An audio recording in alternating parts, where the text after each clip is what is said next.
Elena had always been a fighter, though the world rarely saw her that way.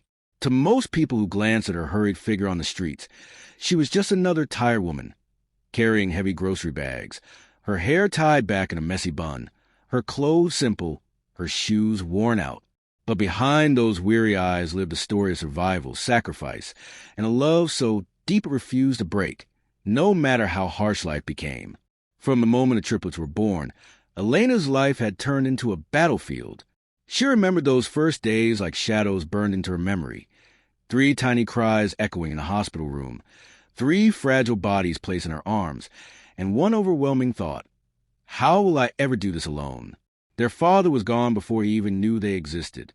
Elena had carried the secret of her pregnancy with trembling lips, too afraid to reach out, too afraid to disrupt the new life he had chosen for himself. He had been ambitious, chasing dreams too big for a simple world.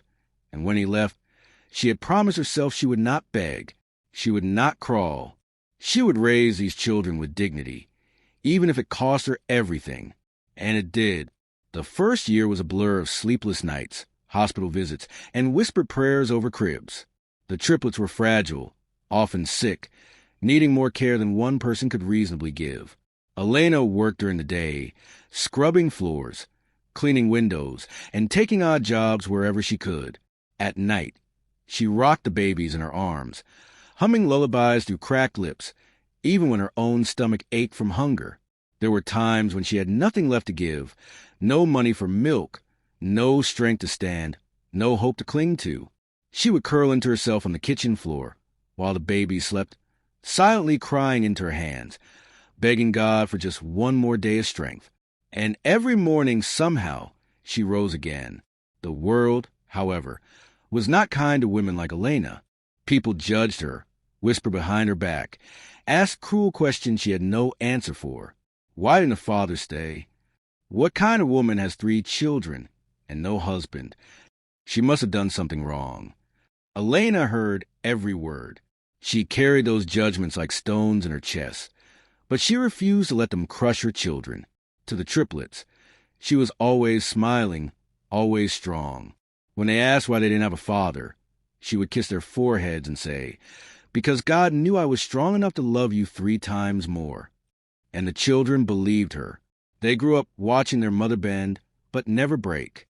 They saw her leave before sunrise, returning with tired feet, but bright eyes. They noticed how she always gave them the biggest portion of food, leaving herself the scraps. They realized she wore the same clothes year after year while they had new shoes for school.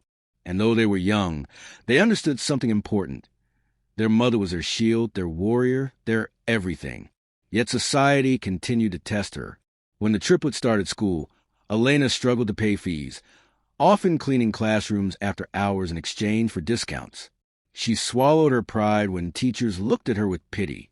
She bit her tongue when other parents whispered that her children came from nothing. But the triplets never felt they had nothing, because to them, they had her, and having her meant having the world. Still, the weight of poverty was relentless. Bills piled high, and work was never enough. Elena tried selling handmade jewelry at markets, sewing clothes for neighbors, even baking bread in her tiny kitchen to sell on street corners. Some nights she returned home with barely enough money to buy a single loaf of bread, but she smiled anyway, setting the bread on the table as though it were a feast. And the children, seeing her effort, would eat with grateful hearts, never complaining, never asking for more. They learned early that love was not measured in wealth, but in sacrifice. But what truly broke Elena was not hunger or poverty. It was the lies. One day, a wealthy neighbor accused her of borrowing money she never returned. Another time, someone claimed she tricked people into buying cheap goods at high prices. None of it was true, but rumors spread faster than truth, and soon Elena's name carried a shadow. People pointed fingers, calling her dishonest, calling her a fraud. She tried to defend herself, but the louder she spoke, the less anyone believed her. And that was how she ended up in court, dragged into a place where powerful voices drowned out the weak, where truth was often twisted by those with money and influence. Elena had no lawyer, no resources, no allies, only her children, The night before the trial, she had sat on the edge of her bed, her head in her hands. The triplets, sensing her despair, climbed onto her lap. "Mom," the eldest whispered, "don't cry. We'll tell them the truth." "But it's not a place for children," she said softly, her voice cracking. "We don't care," the little girl replied, wrapping her arms tightly around her. "If they won't listen to you, maybe they'll listen to us." The youngest, always quiet but always wise, placed a small hand over hers and said, "We'll stand with you, Mom. Always." In that moment, Elena realized she was no longer carrying her children alone. They were carrying her too. So the next morning, when the heavy doors of Courtroom opened, Elena walked inside with trembling legs but a strong heart, because her children walked beside her. And when the prosecutor spat accusations, when the audience whispered cruel judgments, when her voice failed her, it was the triplets who stepped forward. 3 small figures in a place built for giants. 3 innocent souls facing a world that wanted to break their mother. Elena's struggle had always been hidden in shadows, fought in silence when no one was watching. But today, under the harsh lights of Courtroom, her truth would finally be seen, not through her own voice, but through the voices of the children she had raised with every ounce of her strength. And as she looked at them, standing tall with trembling hands but fierce eyes, she felt something she hadn't felt in years. Hope. Because no matter what the world had done to her, no matter what lies had been told, no matter how far she had been pushed to the edge, she had given life to 3 warriors. And today, they were ready to fight for her. The courtroom was so still that even the faintest sound seemed magnified. The air was heavy, pressing down on every person seated inside those tall wooden walls. People sat shoulder to shoulder on the benches, yet no one moved. No one dared to whisper. No one even breathed too loudly. It was as though the entire room had been swallowed by a silence too thick to break. At the front of the room, the judge's bench towered over everyone. High, polished, and intimidating, it made anyone who stood beneath it feel small. And that was the point. Justice was supposed to feel powerful, larger than life, and terrifying to those who dared to lie. But today, something was different. The doors had opened earlier that morning, and the crowd had rushed in, eager to witness the trial that had already become the talk of the city. People whispered about the woman who was accused, the mother who had been dragged here by forces too powerful for her to resist. Some came to see her punished. Some came to see her humiliated. But no one expected what they were about to witness, because standing in that courtroom, holding each other's trembling hands, were 3 children. Not just any children, triplets. 3 identical faces, 3 pairs of wide, determined eyes, 3 fragile hearts that refused to bow to fear. The room wasn't silent because of the case anymore. It wasn't silent because of the lawyer's or the prosecutor's sharp voice. No, the silence belonged to the children. The moment they had stepped forward, all the noise in the courtroom had been swallowed. They were young, too young to stand in front of a judge, too young to be brave in a place filled with power and punishment. And yet here they were, shoulders pressed together, forming a small wall of innocence in front of their mother. Their mother, Elena, stood a few feet behind them. Her face was pale, her eyes swollen from nights of crying. She tried to hold her ground, but her knees wobbled as though the weight of her entire life was pressing down at once. The courtroom lights glared down on her, unforgiving, exposing every wrinkle, every tear stain, every sign of a woman who had carried burdens far heavier than anyone in the room could understand. But Elena's children did not let her fall. They stood taller, prouder, bolder, as if they had sworn silently that they would carry her today, just as she had carried them all their lives. The judge shifted uncomfortably in his chair. His name was Alexander Kingston, a man whose presence was usually enough to silence a crowd. He was a billionaire, a figure both feared and admired. To most, he was not just a judge. He was an unshakable wall of law and power. No one dared to look into his eyes for too long. No one dared to question his authority. But now, even Alexander felt his breath catch. He studied the children more carefully, his usually sharp and focused mind beginning to stumble. Something about them unsettled him. Something about the way the eldest boy clenched his jaw when he was nervous. Something about the way the little girl's eyes burned with determination, even though fear danced around the edges. Something about the youngest one, so quiet, yet so steady, like he was holding in more strength than his tiny body should have been able to hold. They looked familiar, too familiar. The silence deepened, as if the entire courtroom was waiting for Alexander to speak, waiting for him to break the spell that had fallen over them all. But for the first time in years, the billionaire judge did not rush to control the room. He sat frozen, trapped between his duty as a judge and the storm rising inside his chest. The prosecutor cleared his throat, trying to continue, but his voice cracked slightly. He, too, was unsettled by the sight of the children. The lawyers shuffled their papers nervously, pretending to stay focused but stealing glances at the triplets. Even the guards, men trained to stand like statues, looked at the children with softened eyes. Elena's triplets stood side by side, their small hands linked tightly, as if letting go would mean the end of everything. They didn't flinch, didn't look away, didn't bow their heads in shame. They looked up, straight at the man who held their mother's fate in his hands, straight at the billionaire judge, straight at the man who, without knowing it, was staring into the eyes of his own children. Time stretched painfully slow. Seconds dragged like hours. Elena's heart pounded so loudly she thought the entire room could hear it. She wanted to scream, to protect her babies, to beg the judge to see the truth, but her voice had abandoned her. It was as though her strength had been stolen and placed into the bodies of the three little ones standing before her. The eldest boy, just a few minutes older than his siblings, but carrying himself like a soldier, took a deep breath. He opened his mouth, ready to speak, though he knew the courtroom was no place for children's voices. His mother's fate rested in words he wasn't even sure he could form. But before he could utter a sound, the silence spoke louder than words. The entire room leaned in, waiting, expecting, hoping. And in that stillness, Judge Alexander Kingston realized something terrifying. The silence was not just in the room. It was in his heart, too. A silence that had lived there for years, born from regrets, choices, and an emptiness he had buried under wealth and power. And now, looking at those three children, that silence inside him began to break. The world outside the courtroom seemed distant. The honking cars, the bustling streets, the noise of a city that never slept, all of it faded.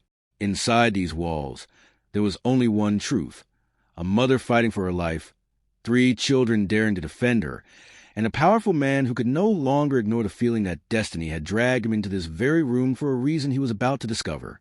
And so the silence remained heavy, thick, and unshakable. A silence that carried pain. A silence that carried secrets. A silence that carried the weight of a truth that was moments away from exploding.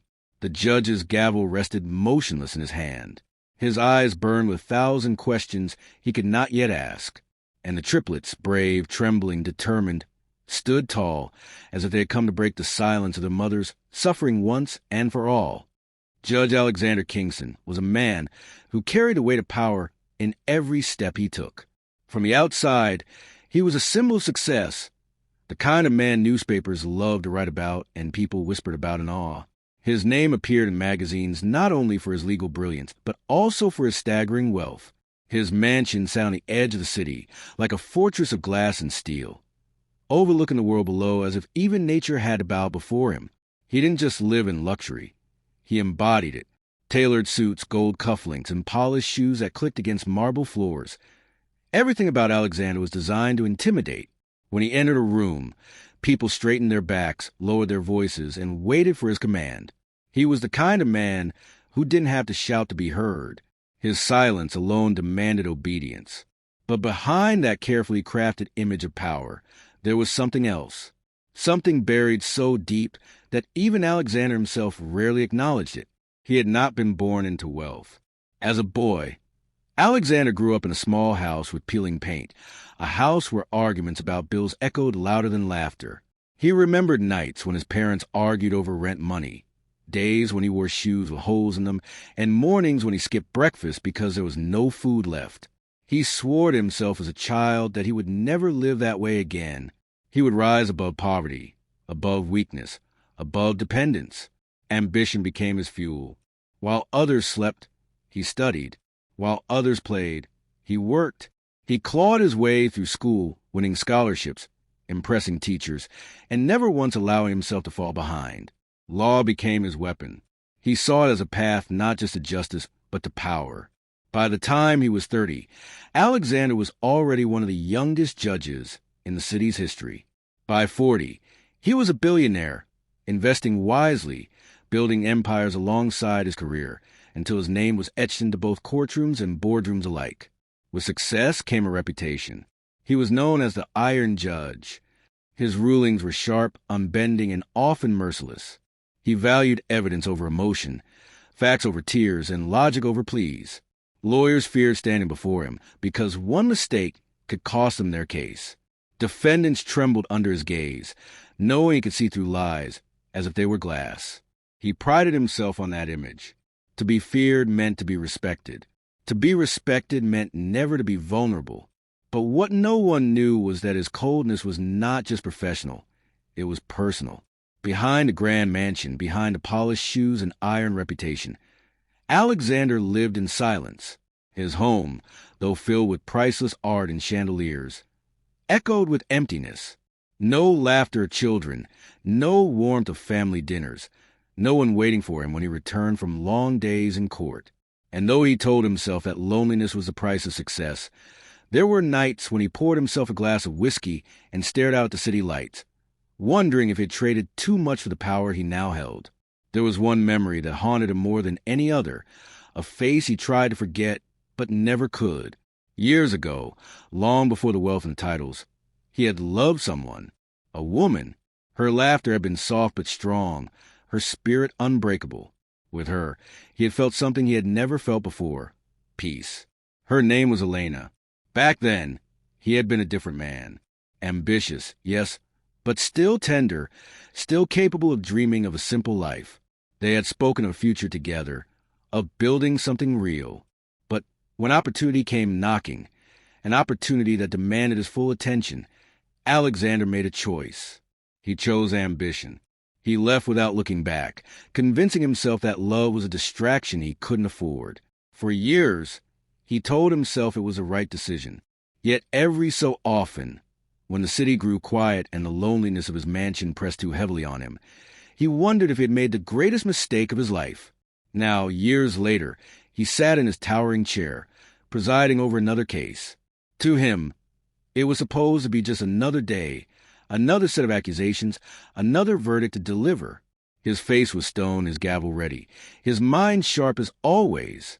But then he saw them, the triplets, 3 children standing in the courtroom, their small hands trembling but their eyes burning with courage.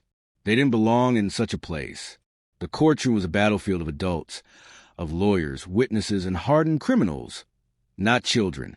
And yet there they were, refusing to shrink under the weight of judgment. Something about them made Alexander's breath catch. His usual clarity faltered. For the first time in years, he hesitated. He studied them more closely. The boy's defiance reminded him of himself as a child, standing up against a world that seemed determined to crush him. The girl's determination reflected the spirit of someone he had once known, Elena, and the quiet strength of the youngest unsettled him in a way he couldn't explain. Alexander clenched his jaw, forcing himself to focus. They are just children, he told himself. Innocent perhaps, brave perhaps, but they have no place here. And yet, his eyes kept returning to them, over and over, like magnets drawn to a hidden truth. As the prosecutor spoke, his words bounced off Alexander's ears without sinking in.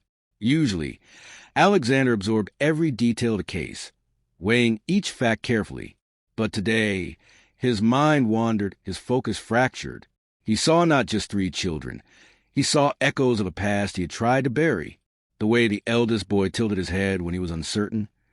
The way the girl pursed her lips when she was determined. The way the youngest clung to his siblings, yet stood firm on his own 2 feet. It was as if fate had placed a mirror before him, reflecting pieces of himself he thought were lost forever. His hand tightened on the gavel. His throat felt dry. To anyone watching, he still looked composed, still looked like the Iron Judge. But inside, Alexander Kingston was crumbling. For the first time in decades, He was not the one in control.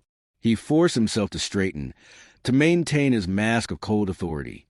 No one could suspect the storm raging inside him. He leaned back in his chair, adjusting his glasses, pretending to take notes. But every glance at those children made his heart pound harder. Could it be possible? No. He dismissed the thought instantly. The timelines, the similarities, the way they carried themselves. It was too much. Yet he refused to let the possibility bloom in his mind. Because if it were true, it would mean everything he had built, every choice he had made, every sacrifice he had justified, had come at a cost greater than he could bear. For now, Alexander clung to the role he knew best, the judge. He reminded himself of his duty, his responsibility, his reputation. He was not a man of feelings. He was a man of facts.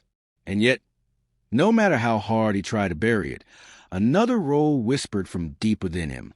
Not the judge, not the billionaire, but the father. A father who had never known his children. A father who had walked away from the woman who stood trembling in this very courtroom. A father who was about to discover that no wealth, no mansion, no empire could fill the void he had left behind.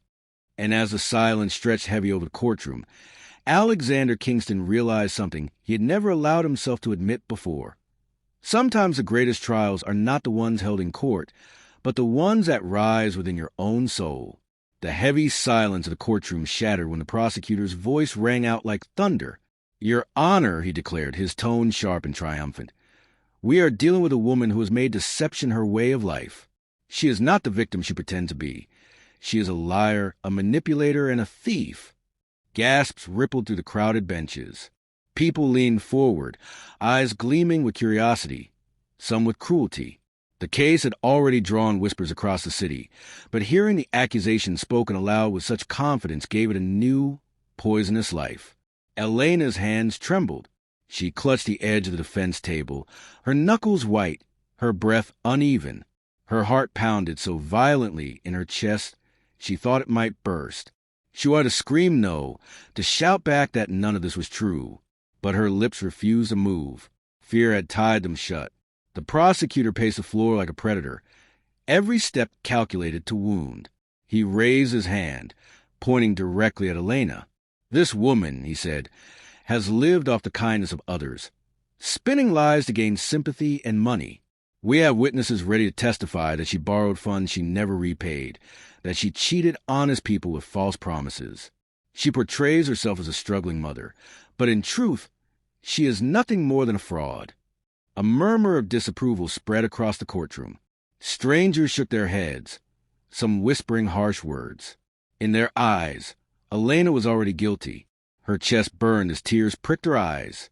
She wanted to shout that she had borrowed nothing, that she had cheated no one, that the only crime she had committed was being too poor, too desperate, too alone. But her voice, heavy with years of exhaustion and humiliation, failed her now. Behind her, the triplets clutched each other's hands tightly. Their young eyes darted from the prosecutor to their mother, confusion and anger swirling inside them. They had seen her struggle, seen her work tirelessly, seen her sacrifice everything for them. To hear someone call her a liar, a thief, a fraud, it was unbearable.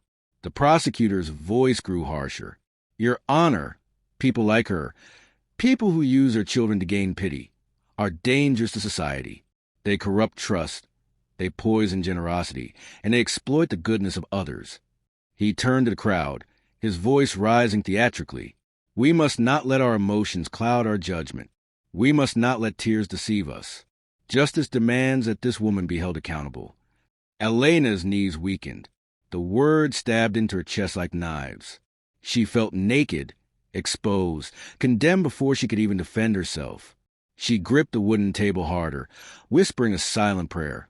"God, please, don't let them believe him." The audience, however, was already leaning toward the prosecutor's side. Years of struggle had taught Elena how quickly people believed the worst about a woman like her. She could see it in their eyes, the judgment, the suspicion, the disdain. Judge Alexander Kingston sat high above, his face unreadable. He tapped his fingers against the armrest of his chair, his sharp eyes fixed on Elena. To the courtroom, he appeared as he always did, calm, cold, impartial. But inside, his mind was at war. The prosecutor's words echoed in his ears, but Alexander found himself glancing at the children again. Their faces, full of defiance, loyalty, and desperation, spoke a truth the prosecutor's eloquence could not erase. And yet, Alexander knew he could not let emotions rule him. He had built his entire reputation on resisting such things. The prosecutor turned toward the judge, his voice dripping with confidence. "Your Honor, the evidence will show that this woman is guilty of deceit. She has lived a life built on lies. We demand justice." Justice. The word hung in the air like a hammer about to fall. Elena's lips parted, and finally, a whisper escaped. "It's not true."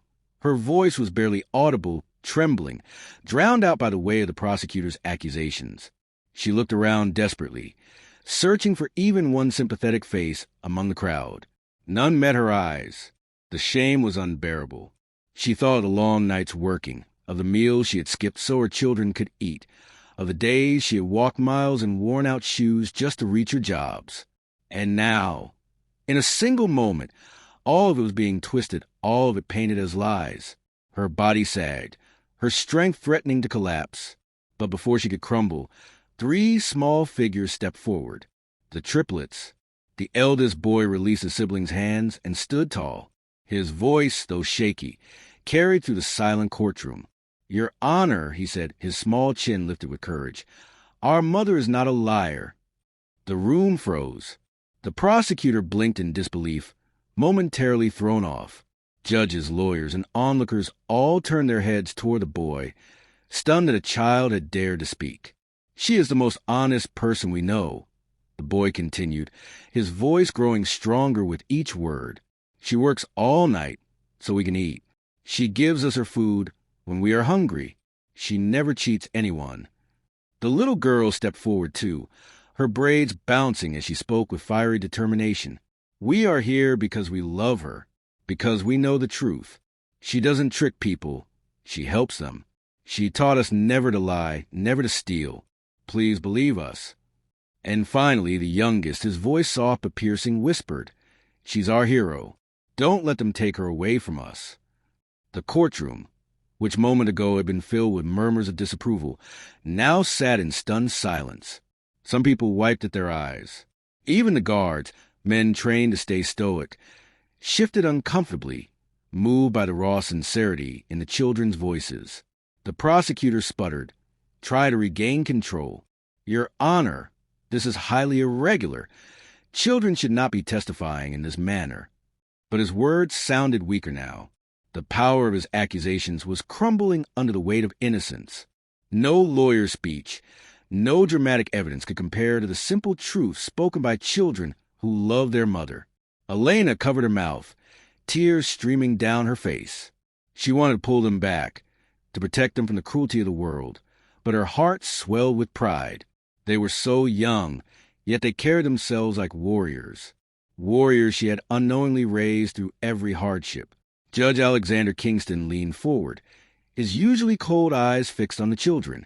For the first time in years, emotion flickered across his face. Something inside him cracked. Their words pierced the armor he had built around himself, awakening feelings he thought he had buried long ago. The prosecutor tried again, his voice faltering. "Your Honor, this is nothing more than an emotional display. We cannot." But Alexander raised his hand, silencing him. His gaze remained on the triplets. They stood together, shoulders pressed, eyes shining with tears yet burning with courage. And in that moment, the iron judge, the billionaire feared by all, realized something he could not admit aloud. Not yet, not here.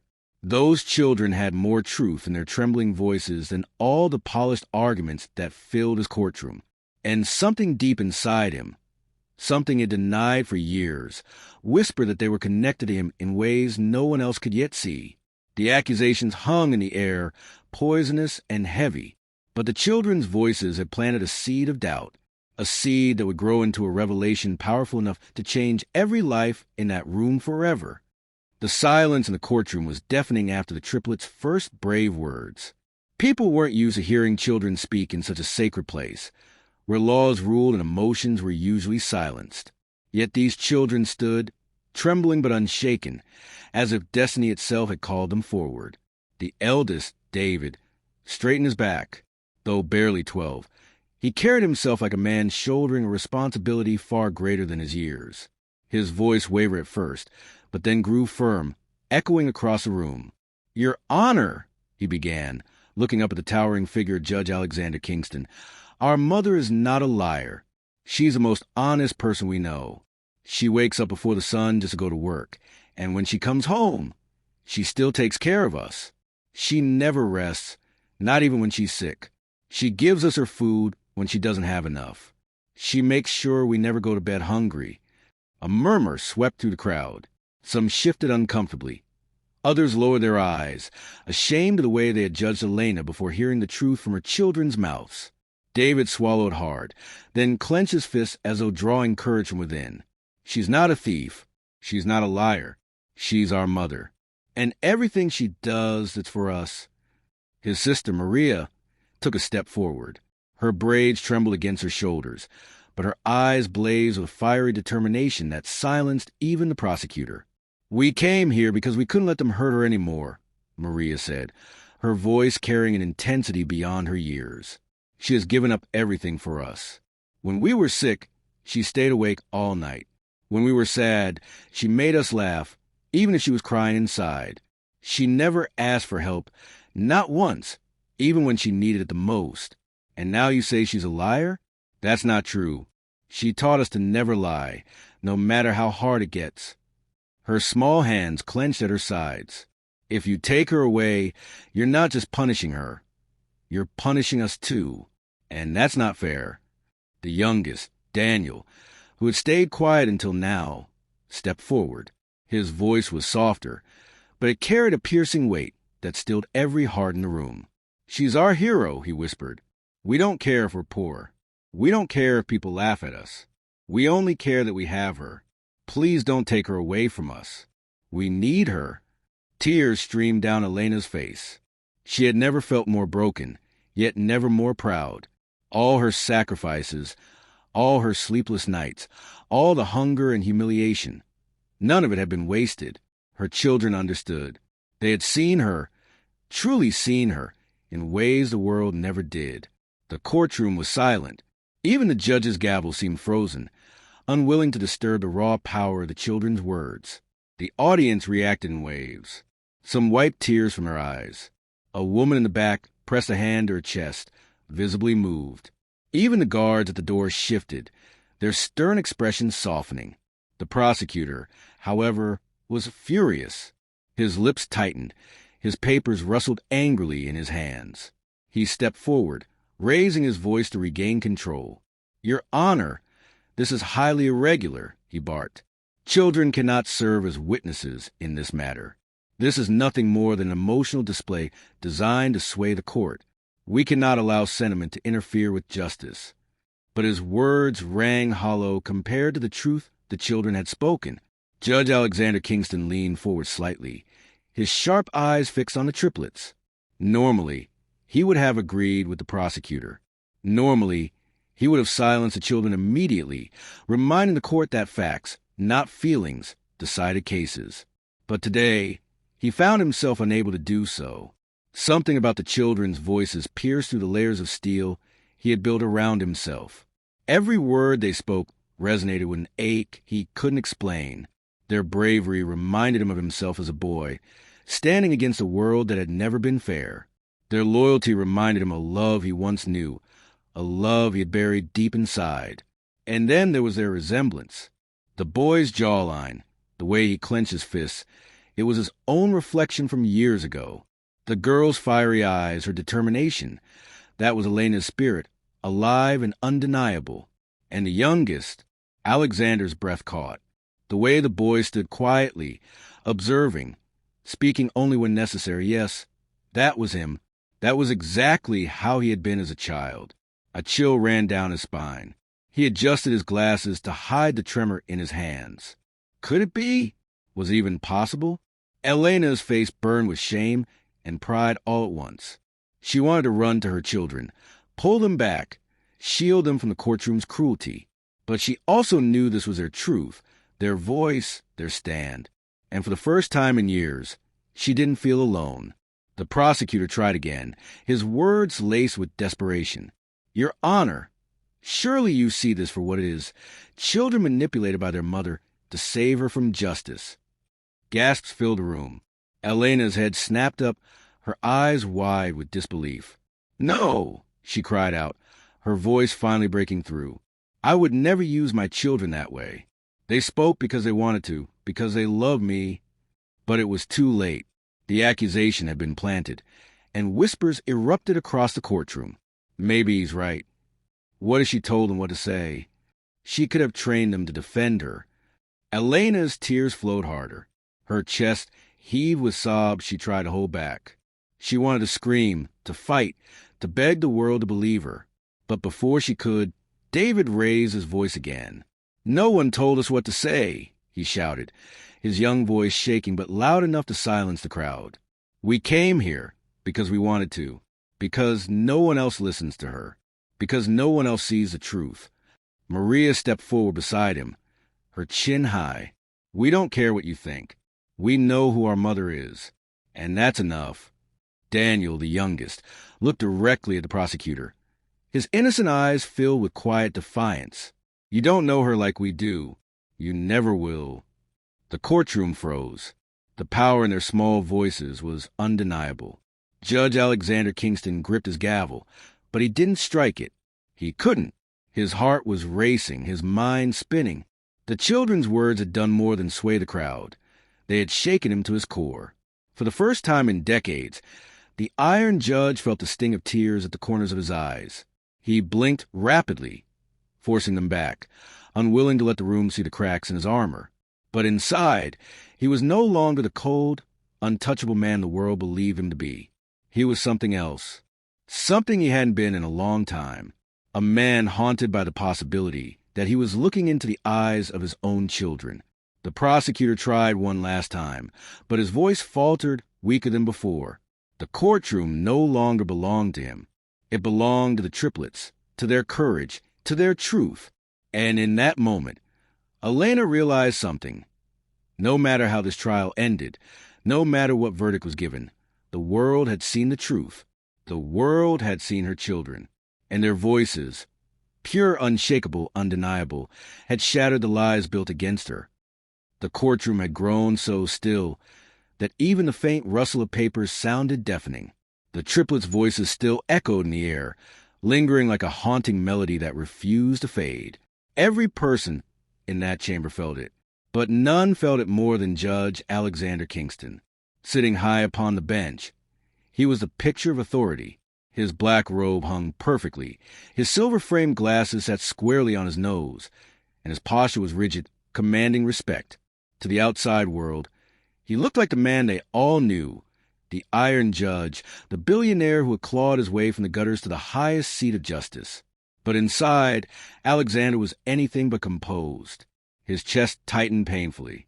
He could still hear the boy's trembling voice declaring his mother was no liar, still see the girl's fiery defiance, still feel the youngest child's quiet, piercing gaze.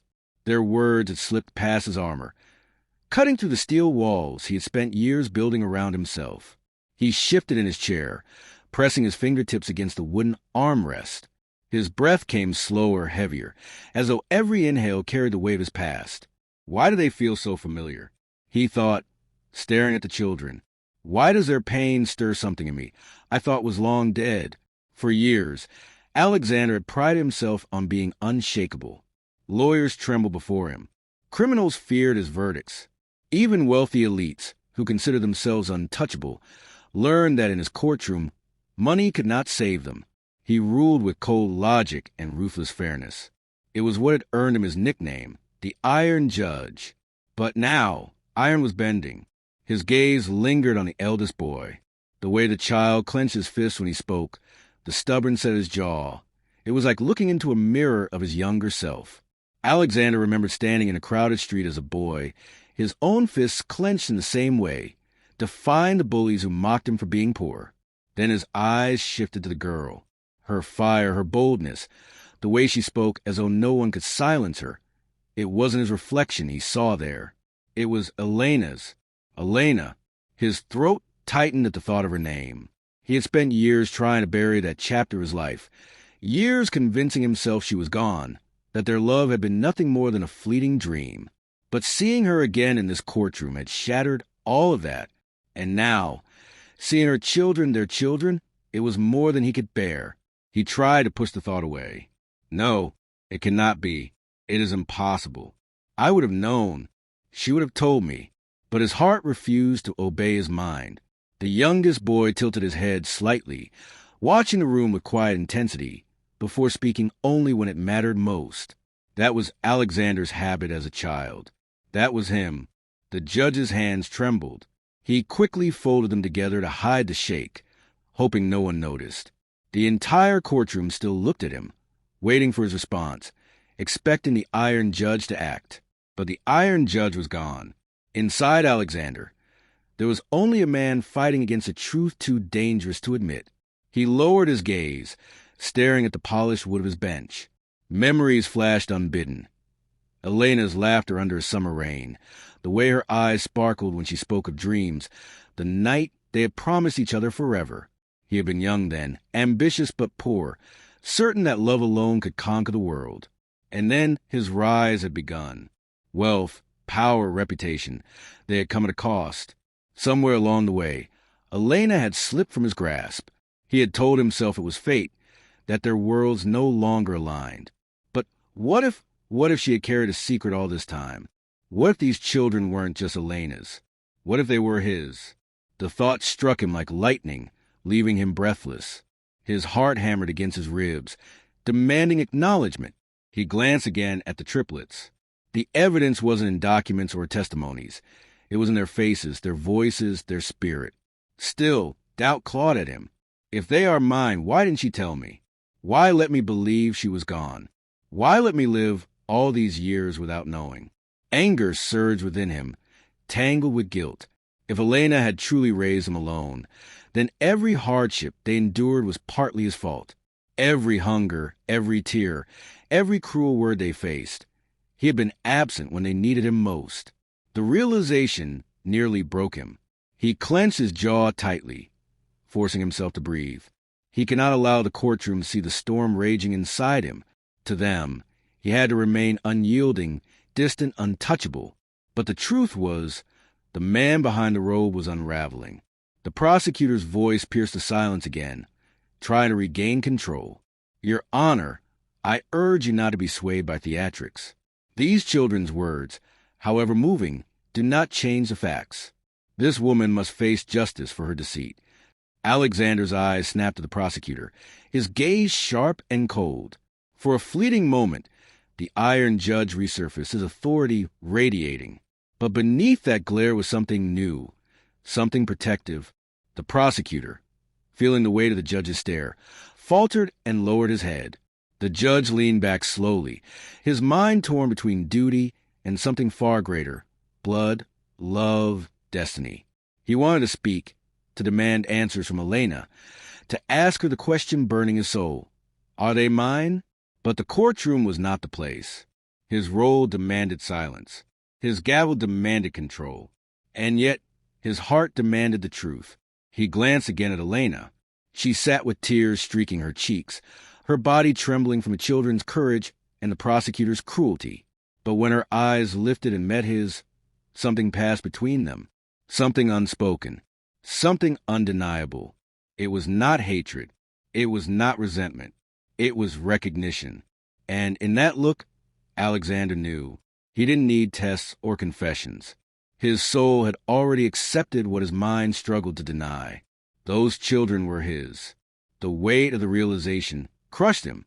His entire world, built on logic, on law, on control, was shifting beneath him. For the first time in years, he didn't know what justice meant. Could he remain impartial when the woman he once loved and the children who bore his blood stood before him, accused? The Iron Judge would have said yes. But Alexander, the man, wasn't so sure anymore. He rubbed his temples, fighting to steady himself. He could feel the eyes of the courtroom still fixed on him, waiting for his next move.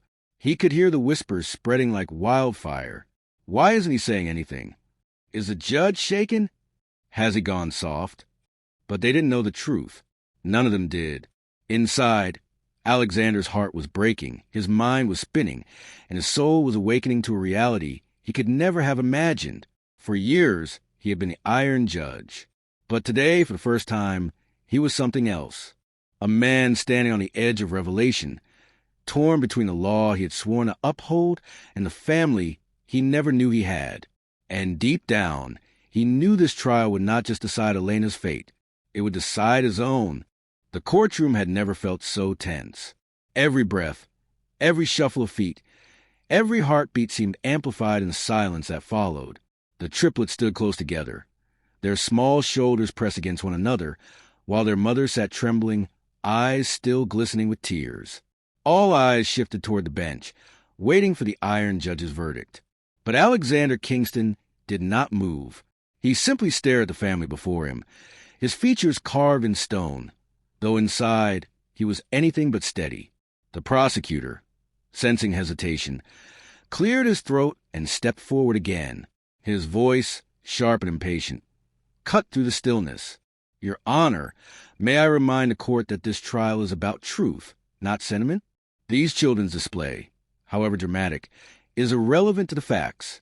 If we allow tears to guide justice, then we abandon the very foundation of this courtroom.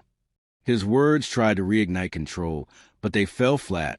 The triplets' voices still lingered in the air, more powerful than any polished argument. And though the prosecutor attempted to sound commanding, there was an unmistakable quiver of frustration in his tone. He knew the tide was shifting against him. Elena's heart pounded painfully. She clutched the edge of the table, torn between gratitude for her children's bravery and terror for what might come next. She knew how ruthless courts could be, how quickly sympathy could turn to condemnation. Her eyes flickered toward the judge, desperate for even the smallest sign of mercy. And then she froze, because in Alexander Kingston's eyes, she did not see the cold attachment of the iron judge. She saw something else, something she hadn't seen in more than a decade. Recognition. It was fleeting, almost hidden, but it was there. A softness, a flicker of memory, a silent question burning beneath his gaze. Elena's breath caught in her throat. Did he know? Could he feel it too? She looked away quickly, her hands trembling harder. She had lived for years with the secret buried deep within her heart, telling herself it was too dangerous, too complicated, too late. But now, in this courtroom, with her children standing boldly before him, that secret threatened to rise to the surface. The prosecutor, growing bolder in the silence, turned toward Elena. His finger stabbed the air like a weapon.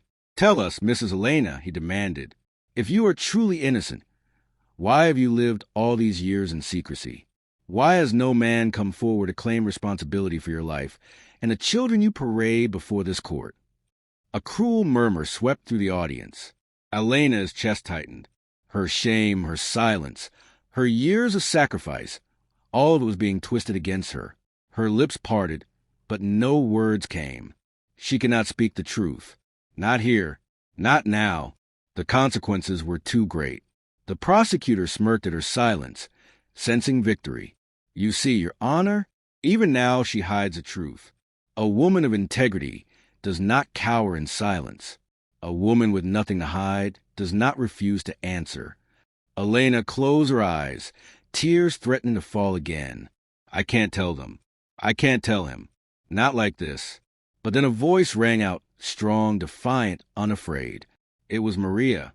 "You don't need a man to claim us," she said boldly, her young chin lifted high.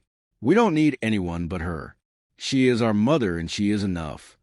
The audience gasped at the child's courage. Even the prosecutor faltered, momentarily stunned by the girl's fiery defiance. But Alexander Kingston's eyes never left Elena.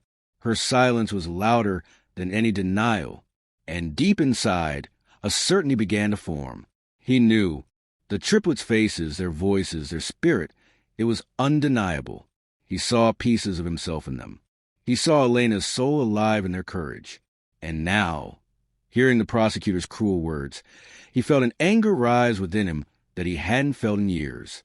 For the first time in his career, Alexander Kingston wanted to strike down a man not because the law demanded it, but because his heart did.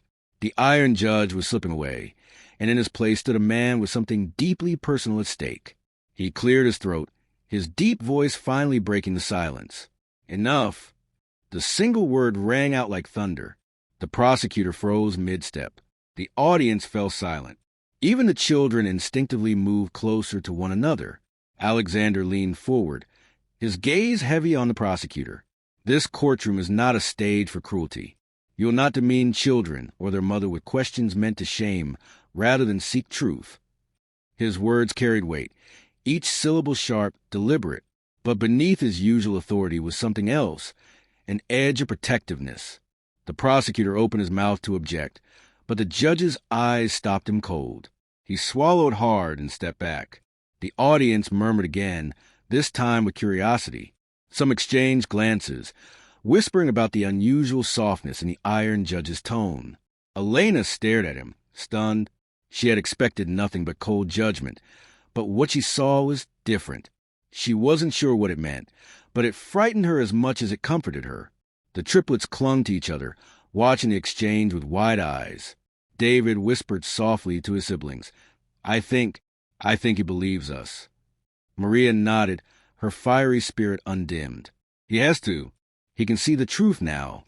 Daniel said nothing, but his small hand tightened around theirs. His gaze locked on the judge as if he too felt something unspoken in the air. Alexander leaned back in his chair, his mind racing. Every instinct told him to stop, to remain impartial, to bury the feelings clawing their way to the surface. But his heart no longer obeyed. He couldn't deny it anymore. The children standing before him were more than witnesses. They were more than Elena's. They were his. The realization burned in his chest, fierce and terrifying. Years of silence, of absence, of ignorance, all of it crashed down on him in that moment. He had missed their first steps, their first words, their birthdays, their laughter, their tears. He had missed their entire childhood. And now, fate had placed him in his courtroom, begging him to save the woman who had once held his heart. Alexander gripped his gavel tightly, his hand trembling. He couldn't reveal the truth. Not yet. The courtroom was not ready. The world was not ready. But inside, he was breaking. For the first time in years, the iron judge felt powerless. And yet, for the first time in years, he also felt alive. The revelation had only begun. The courtroom buzzed with nervous whispers after Judge Kingston's uncharacteristic rebuke of the prosecutor. For years, people had known him as a man of stone, unyielding, untouched by emotion. But now, his voice had carried something unusual, warmth, almost protection. The prosecutor stood frozen for a moment, his jaw tight with frustration. He had walked into this trial confident that Elena's case was an easy one to win, her poverty and silence making her an easy target. But now, with her children speaking boldly and the judge himself intervening, the ground beneath him felt unsteady. Still, his pride refused to let him step back. Your Honor, he said, his voice dripping with false composure. With all due respect, this woman's silence is telling. If she truly has nothing to hide, then why not speak? Why allow children to carry her defense? Elena's hands trembled in her lap. She bit down on her lip until it nearly bled, trying to hold back tears. She wanted to speak, wanted to scream the truth, but fear wrapped around her throat like chains. The courtroom was not a place for confessions of the heart. And if she told him everything, what would happen to her children then?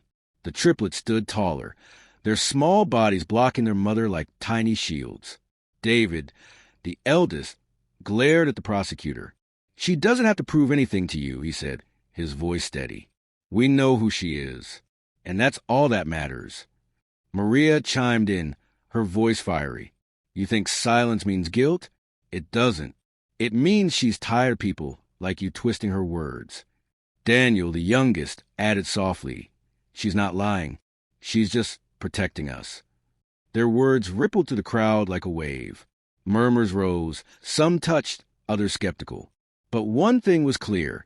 The children's courage was disarming even the harshest critics in the room. Elena's tears spilled over.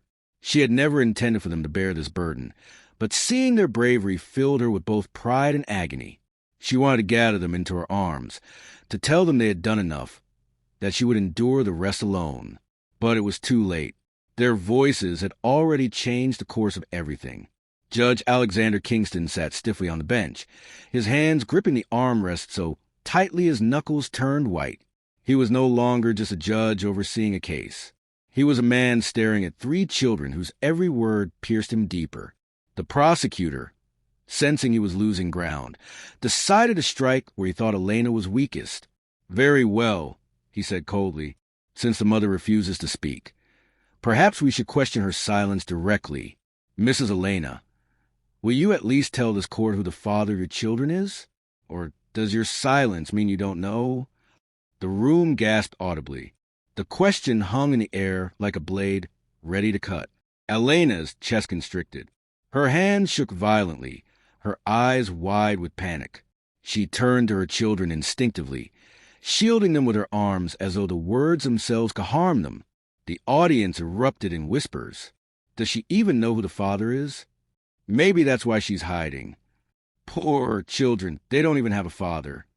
The cruel speculation stung Elena like fire. Her tears came harder, dripping onto her hands. She shook her head, whispering, "No, no, not here, not like this." The prosecutor smirked, convinced he had cornered her. "Your Honor, I think her silence says everything. She cannot name the father because there is none worthy to be named. These children are—" "Enough!" Alexander's voice cut through the courtroom like a blade. His gavel slammed against the wood with such force that the sound reverberated off the walls. Every head snapped toward him. The iron judge had spoken, but not with his usual cold detachment. There was heat in his voice, a barely restrained fury, simmering beneath. The prosecutor froze mid-sentence, his face pale. He had overstepped. Everyone in the room could feel it. Alexander's eyes, usually sharp and unreadable, now blazed with something no one could name. He leaned forward slightly, his gaze locking on Elena. For a moment, the entire courtroom disappeared. There was only him and her. "Elena," he said, his voice lower now, almost trembling. "Is this true? You refuse to speak of the father?" Her lips quivered. She wanted to look away, but his eyes held her captive. They were the same eyes she had once loved, the same eyes that had promised her the world before ambition stole him away. Her silence was answer enough. The judge's breath caught. His chest rose and fell unevenly as realization crashed over him like a tidal wave. Her silence wasn't shame. It was protection. And suddenly he knew. He knew with a certainty that shook him to his core. These weren't just Elena's children. They were his. His throat tightened, his vision blurred for a second as memories flooded back. The nights of laughter, the whispered promises, the love they had shared before the world tore them apart. He had buried those memories for years, convincing himself they were gone. But now, standing before him, were living reminders of what they had created together. The triplets, his children. His heart pounded so violently he thought the room might hear it. His carefully built walls of iron crumbled, brick by brick, as the truth surged within him. He wanted to shout it, to claim them, to run down from his bench and gather them into his arms. But he couldn't. Not yet. The courtroom was not a place for a father's confession. Instead, he gripped his gavel again, his hand trembling. "This line of questioning is irrelevant," he said, his voice thick with restrained emotion. "The identity of the children's father has no bearing on the charges at hand. The prosecutor will cease this path immediately." The prosecutor opened his mouth to argue, but thought better of it. One look at the judge's burning eyes silenced him completely. The audience, however, erupted with speculation. They whispered, they pointed, their voices buzzing like bees. Why had the iron judge defended her so fiercely? Why had he stopped the question so abruptly? Why did his voice sound personal? Elena lowered her head, tears sliding down her cheeks. She had seen it in his eyes. He knew.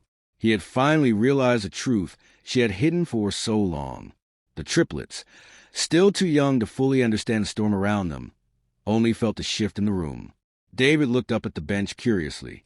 Maria narrowed her eyes, sensing something unspoken. Daniel, quiet as always, tilted his head as if studying the judge's every movement. The tension in the courtroom was unbearable. Alexander Kingston sat higher, forcing his face back into its massive control. But inside, the Iron Judge was gone. What remained was a man fighting to keep his secret from spilling out before its time. For the first time in his career, Alexander wasn't sure if he was guiding the trial or if the trial was guiding him.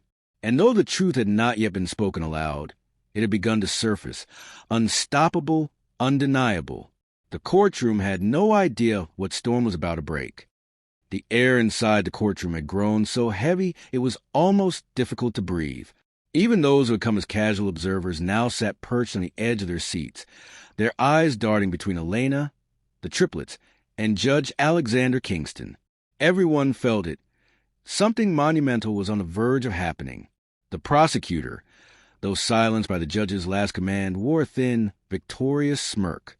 He believed Elena's refusal to answer had weakened her in the eyes of the jury. To him, silence equaled guilt.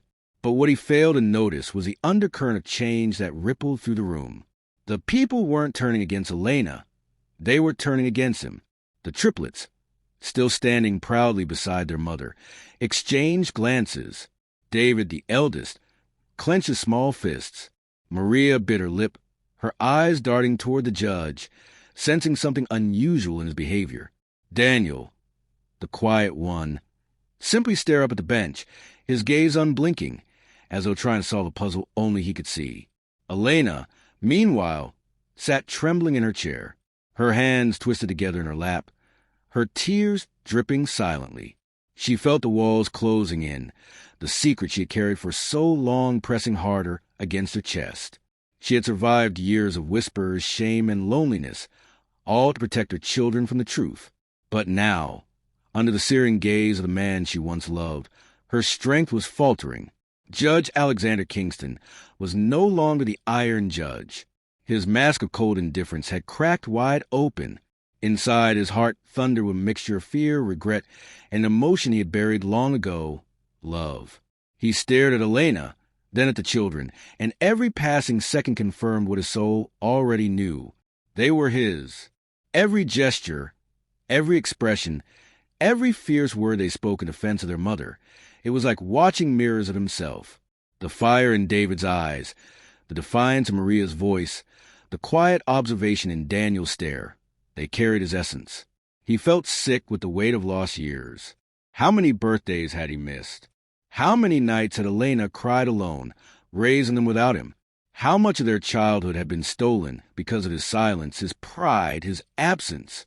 The guilt nearly consumed him.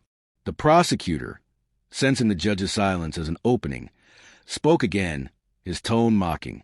Your Honor, the defendant's tears do not change facts. We cannot allow emotions to cloud judgment. These children may love their mother, but love is not evidence. If she truly wanted to clear her name, she would speak. She would name the father, but she won't, because there is no man willing to stand for them. The words were cruel, cutting through the air like daggers. The Triplets stiffened. Maria's face turned red with anger. That's not true, she shouted, her voice trembling but fierce. You don't know anything about us. You don't know anything about our father. The courtroom gasped. Elena's head shot up, her eyes wide. Maria, she whispered in panic, reaching for her daughter's hand. But Maria stood her ground, her voice rising. We do have a father. We always have. Mama just never wanted to talk about him because she was afraid people like you would ruin everything. Tears streamed down Maria's face now, but her words were unstoppable. I don't know who he is, but I know he's out there, and if he could see us right now, he would stand up for us. He would never let you call us nobodies.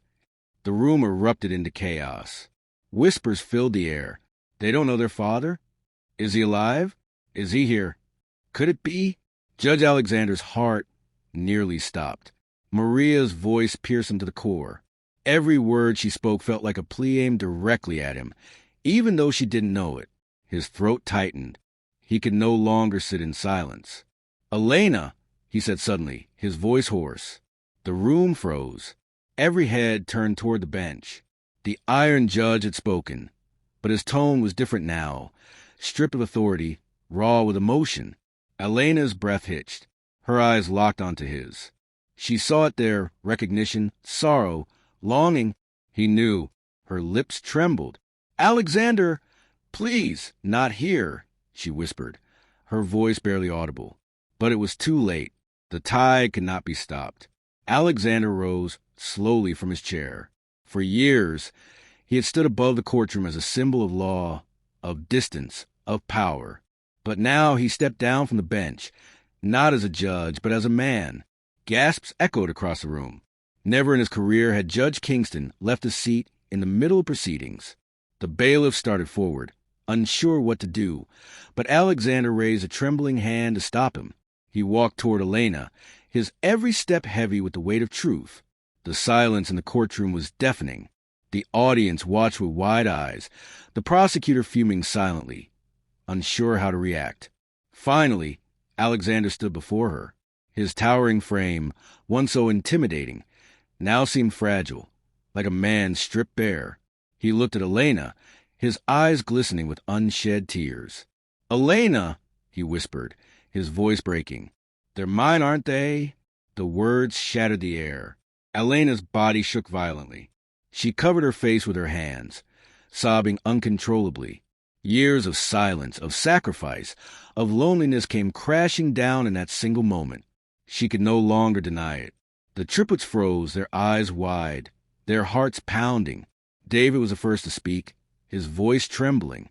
What did you say?" Alexander turned to them, his face breaking apart with raw emotion. "I said, you're mine. I'm your father." The courtroom exploded in chaos. People shouted, gasped, cried out. Reporters scribbled furiously. The prosecutor's jaw dropped in shock, his entire case unraveling before his eyes. But all the noise faded for the triplets. They stood frozen, staring at the man they had always wondered about, the man they never thought they would meet, their father. Maria's tears streamed freely now. "You're our dad?" Alexander's own tears finally fell. He nodded, his voice cracking. "Yes, I am. I should have been there. I should have never left your mother. I miss so much, but I swear to you I will never leave you again." Daniel, who had been silent the entire time, whispered softly, "I knew it. I knew it from the way you looked at us." Alexander dropped to his knees before them, his robe pooling around him. He reached out with trembling hands, but stopped short, afraid they might reject him. "I don't deserve your forgiveness," he said, his voice breaking. "But if you'll let me, I want to be your father. Truly." Elena wept openly, her heart torn between relief and fear. The truth was out. There was no hiding anymore. The triplets looked at one another. David stepped forward first, his chin quivering. He placed a small hand in Alexander's. "Then don't just say it," he whispered. "Prove it." Alexander pulled him into a trembling embrace, his tears falling into his son's hair. Maria rushed forward, sobbing, and wrapped her arms around him. Daniel followed quietly, slipping into the circle of arms. For the first time in their lives, the triplets felt the warmth of a father's embrace. The courtroom, once buzzing with judgment, now sat in stunned silence, many with tears streaming down their faces. Even the harshest critics felt their hearts soften at the sight. The prosecutor stood paralyzed, his case in shambles. There was no way to continue, no way to fight against the truth that had just been revealed. Alexander looked at Elena over the heads of their children. His eyes pleaded with her. "I can't change the past," he whispered, "but I can fight for the future. Let me fight for you, for them, for us." Elena's sobs shook her body. She had feared this moment for so long, but seeing her children in his arms, their faces lit with fragile kind of hope she had never seen before, she realized maybe, just maybe, the truth had set them free. The shocking revelation had shattered everything. Yet at the same time, it had pieced together a family that had been broken for far too long. The courtroom had become a living storm, but unlike the chaos of earlier, this was different. No longer whispers of suspicion or judgment. Now it was gasps of disbelief, cries of shock, and even tears streaming down the faces of strangers who had just witnessed a moment no law book had ever prepared them for. The iron judge had crumbled before them, not as a man defeated, but as a man finally human. Alexander remained kneeling on the polished courtroom floor, his arms wrapped tightly around the 3 children he now claimed as his own. His robe, once a symbol of authority, of distance, was wrinkled and stained with his tears, but in that moment it became a cloak of protection, draped around the fragile circle of family rediscovered. Elena sat frozen in her chair. Her trembling hand covered her mouth as she watched her children cling to a man they had never known but had always dreamed of. For years she had feared this moment. She had imagined it ending in disgrace, in rejection, in pain. But now she was watching her children's faces alight with something she had never been able to give them on her own. Hope. The prosecutor, red-faced and furious, tried to regain control of the moment. He slammed his hand against the table, his voice cracking with frustration. This is outrageous," he shouted. "Your Honor, Judge Kingston, this is highly irregular. This court cannot allow." But his words faltered. For once, no one was listening to him. The jury sat stunned, their pens still, their eyes wide. The gallery of onlookers had shifted entirely. Their once skeptical expression softened, even tearful. And most damning of all for prosecutor, his "Your Honor" had rung hollow, because the man on the floor was no longer a judge in their eyes. He was a father. Alexander rose slowly, still holding his children's hands, his face a portrait of exhaustion and fierce resolve. He turned to the jury, to the prosecutor, to the silent room, and spoke, not with authority, but with the raw honesty of a man bearing his soul. "This case was never about guilt," he said softly, his voice trembling but steadying with each word. "It was about a woman's dignity, a mother's sacrifice, and now, the truth that I myself should have spoken years ago." He looked at Elena, his eyes brimming with tears. "I failed her once. I let her raise these children alone. I turned away when I should have stood beside her. And because of that, they suffered." The jury shifted uncomfortably, some wiping tears from their eyes. The gallery leaned forward, every heart tethered to his words. Alexander's voice cracked as he continued. "But I will not fail them again, not as a man, not as a father." The prosecutor sputtered, desperate to regain footing. "Your Honor, this confession has nothing to do with the charges. The court must not be swayed by sentiment." Alexander cut him off sharply, his gavel slamming once more. "Enough!"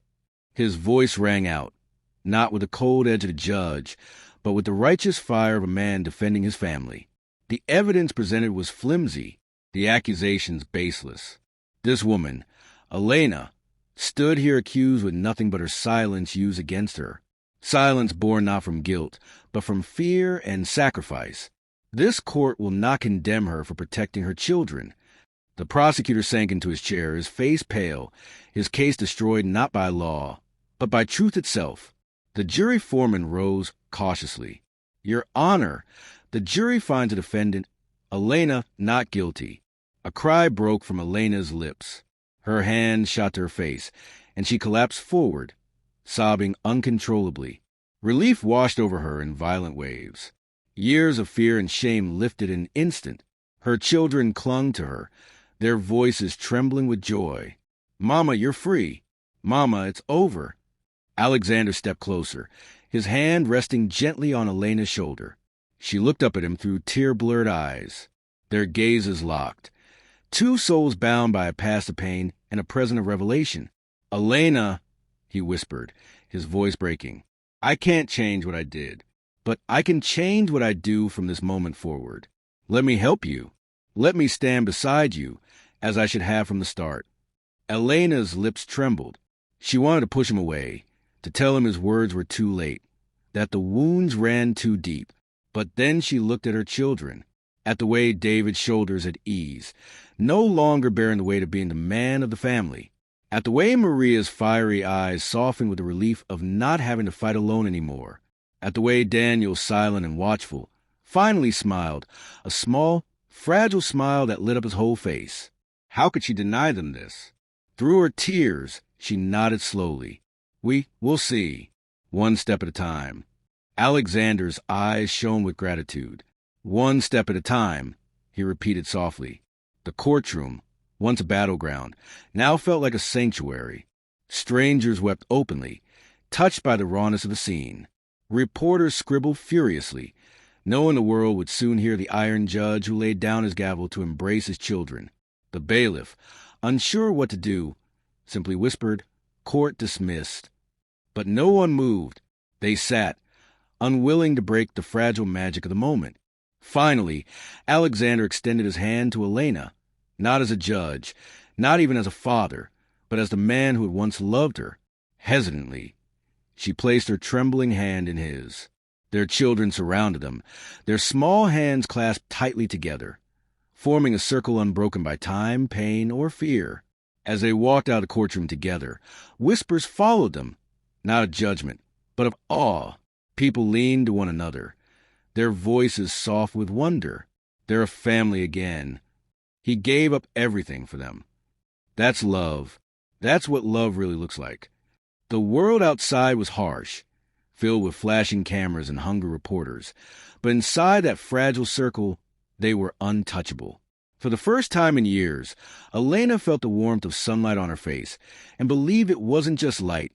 It was a promise of healing, of second chances, of love restored. The triplets held their parents' hands tightly, their hearts swelling with emotions too big for their young bodies.